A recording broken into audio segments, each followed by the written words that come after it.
आज की एनालिसिस में हम बात करेंगे सिल्वर के ऊपर, जानेंगे कि कमिंग मंडे यानी 22 ऑफ मई के दिन सिल्वर का क्या व्यूज हो सकता है, और इसके साथ ही साथ हम बात करेंगे कि नेक्स्ट वीक में सिल्वर की क्या हमारी प्लानिंग होनी चाहिए।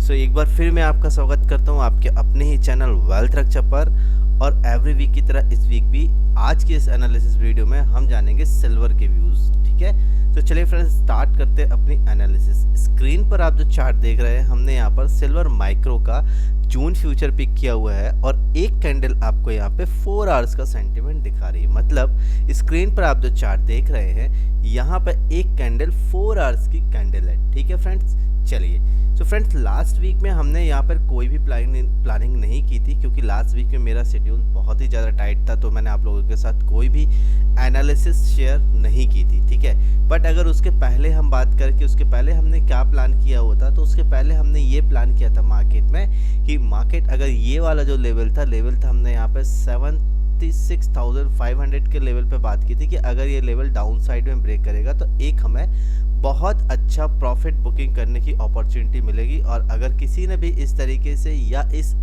लास्ट टू लास्ट वीक की जो एनालिसिस थी उसको फॉलो किया होगा तो बहुत अच्छा मैसिव प्रॉफिट बुक किया होगा। ठीक है फ्रेंड्स, चलिए सो अभी हम बात कर लेते हैं कि नेक्स्ट वीक में हमारी क्या प्लानिंग होनी चाहिए सिल्वर के लिए। ठीक है, चलो सो अभी अगर हम बात करें सिल्वर ने किया क्या है, देखिए सिल्वर ने अगर हम बात करें तो एक बहुत ही शार्प फॉल किया, और शार्प फॉल करने के बाद में सिल्वर ने एक लेवल है 73,600 अपसाइड में, और डाउन साइड की अगर बात करें तो 72,000।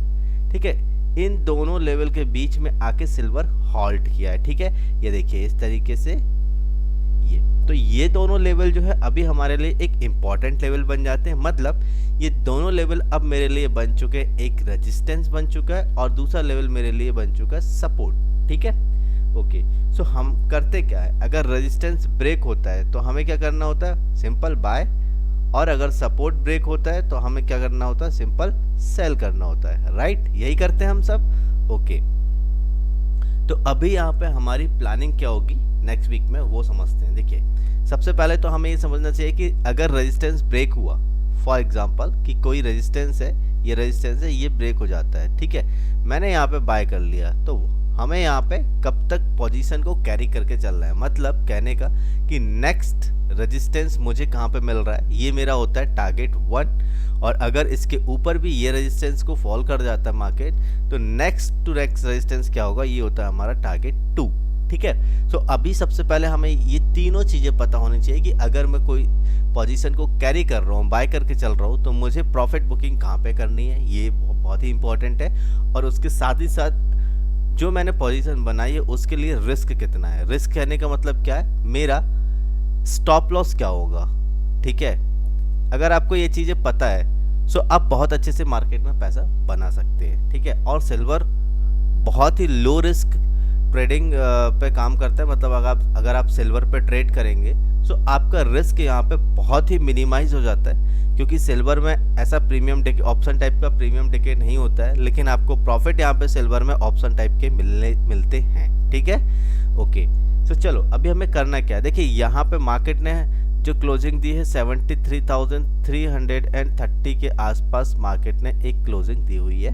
ठीक है, और ये एक छोटी सी कैंडल बनाई हुई है डोजी टाइप की कैंडल। ठीक है, डोजी टाइप की जो कैंडल होती है वो एक इंडिकेशन होता है कि अगर ये अपसाइड में ब्रेक हो रही है सो हमें सिंपल यहाँ पे बाय करके चलना रहता है, और ये डाउन साइड में ब्रेक हो जाती है हम यहाँ पे सिंपल सेल करके चलते हो। राइट, ओके चलो सो अब क्या करना है, देखिए सबसे पहले तो हम यहाँ पे ये समझ लेते हैं कि 73,600 एक ऑलरेडी यहाँ पे रेजिस्टेंस है, जैसे कि हमने बात की, और आप देख रहे होंगे कि ये इस तरीके से मार्केट फॉल हुआ, और अगेन 73,600 के आसपास से मार्केट में एक फॉल आया था। अगेन अगर आप देखेंगे तो मार्केट में एक डोजी जो बनी है उसका जो हाई लेवल है वो भी 73,620 या 30 की मैं राउंड अप कर दूं तो 630 का लेवल है, जहां से आप देख रहे हैं कि डोजी में एक फॉल आ रहा है। ठीक है, डोजी कैंडल बनी है और यहां से एक अगर आप देखेंगे तो डबल टॉप का फॉर्मेशन हुआ है, ठीक है। अगर डबल टॉप का फॉर्मेशन हुआ है और ये एक्टिव हो जाता है तो कहीं ना कहीं हमें यहाँ पे एक फॉल देखने को मिल सकता है। तो प्लानिंग क्या होनी चाहिए, देखिए सबसे पहले तो मेरी प्लानिंग ये होनी चाहिए कि मार्केट में एक डाउनफॉल ऑलरेडी है, ठीक है, सिल्वर में डाउनफॉल आ चुका है, ठीक है, ओके।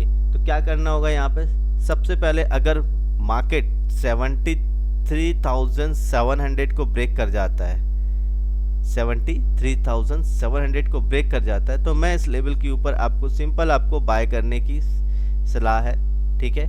यहाँ पे इस लेवल के ऊपर आप बाय कर लीजिएगा फॉर द टारगेट ऑफ 75,000, ठीक है। क्योंकि अगर ये लेवल ब्रेक हो जाता है तो इसके ऊपर जो आपको नेक्स्ट रेजिस्टेंस मिलेगा वो ये लेवल है, ठीक है, ये लेवल है। तो ये लेवल कौन सा है, 75,000 का, मतलब 73,700 अगर ब्रेक होता है तो 75,000 मेरा टारगेट रहेगा अपसाइड में, ठीक है। ये पहली सिचुएशन होगी। दूसरी पोजीशन क्या हो सकती है यहाँ पे कि मान लीजिए कि 73,700 ब्रेक नहीं होता, 73,700 ब्रेक नहीं होता है और मार्केट जो है 73,000 को ब्रेक कर जाता है डाउन साइड में, ठीक है। मतलब ये जो डोजी का है इसका लो ब्रेक हो जाता है, ये डोजी का लो ब्रेक हो जाता है। सो आपको सिंपल यहाँ पे सेल कर देना है, ठीक है, ये आपको यहाँ पे सेल कर देना है। और यहाँ पे जो आपका पहला टारगेट रहेगा 72,000, यहाँ पे आपका पहला टारगेट रहेगा, ठीक है। और 72,000 को भी मार्केट निकाल देता है तो जो नेक्स्ट टारगेट होगा आपका यहाँ पे 70,000 आपका नेक्स्ट टारगेट होगा, ठीक है। अप साइड में फ्रेंड्स बहुत अच्छा स्पेस नहीं है क्योंकि मार्केट में ऑलरेडी एक डाउनफॉल स्टार्ट हो चुका है, ठीक है। आप यहाँ पे भी देखेंगे तो मार्केट में एक डबल टॉप बना था और डबल टॉप बना के मार्केट ने एम पैटर्न बनाते हुए ये इस तरीके से फॉल किया है, ठीक है। तो अभी यहाँ पे देखिए ये जो फॉल आया है इतना लंबा, तो इसकी रिकवरी तो पेंडिंग थी ना, ठीक है। तो ये जो इस फॉल की जो रिकवरी थी वो तो आनी ही है कहीं ना कहीं। तो ये जो रिकवरी है ये आपकी लगभग 75,000 तक की हो सकती है, ठीक है। अगर 75,000 के ऊपर निकल जाता है मार्केट तो मैं समझूँ कि मार्केट स्टिल जो है वो एक बुलिश ट्रेंड में है, बट मुझे नहीं लगता कि 75,000 को ब्रेक करेगा। बट 75,000 अगर ब्रेक कर जाता है तो आपको यहाँ पे बायर्स बन के काम करना है। लेकिन अगर 75,000 ब्रेक नहीं करना है तो आपको यहाँ पे सेलर, मतलब आपकी अगर सेल की पोजीशन मिलती है तो आप हैवी क्वांटिटी के साथ में अपना सेल साइड में प्ले कर सकते हैं, ठीक है। तो ये जो मार्केट आया है इसकी जो रिकवरी है 75,000 के आसपास मुझे लग रहा है कि यहाँ से मार्केट में एक अगेन फॉल आपको देखने को मिलेगा। सो ये सेकेंड हमारी यहाँ पे जो प्लानिंग है वो सेकेंड प्लानिंग होगी कि अगर 73,000 ब्रेक हो जाता है डाउन साइड में तो हम यहाँ पे 72,000 तक के लिए अपनी पोजीशन को सेल कर सकते हैं। और 72,000 भी ब्रेक हो जाता तो यहाँ पे हम 70,000 के लिए अपनी पोजीशन को होल्ड करके चल सकते हैं, ठीक है। ये थी मेरी सेकेंड अपॉर्चुनिटी जहाँ से मुझे एक प्रॉफिट बुकिंग मिली। तीसरी अपॉर्चुनिटी क्या होगी और मुझे कैसे प्ले करना है, अगर मार्केट 73,700 जो कि हमने बात की, अगर इसको अपसाइड में ब्रेक करता है तो हमारी जो पोजीशन रहेगी वो 75,000 तक मैं इसको होल्ड करने की सजेशन दूंगा या मैं खुद भी होल्ड करूंगा। लेकिन अगर 75,000 के आसपास से मुझे इस टाइप से कोई रिवर्सल दिखेगा तो मैं यहाँ से 75,000 के आसपास से कोई भी अगर मुझे 30 मिनट की कैंडल में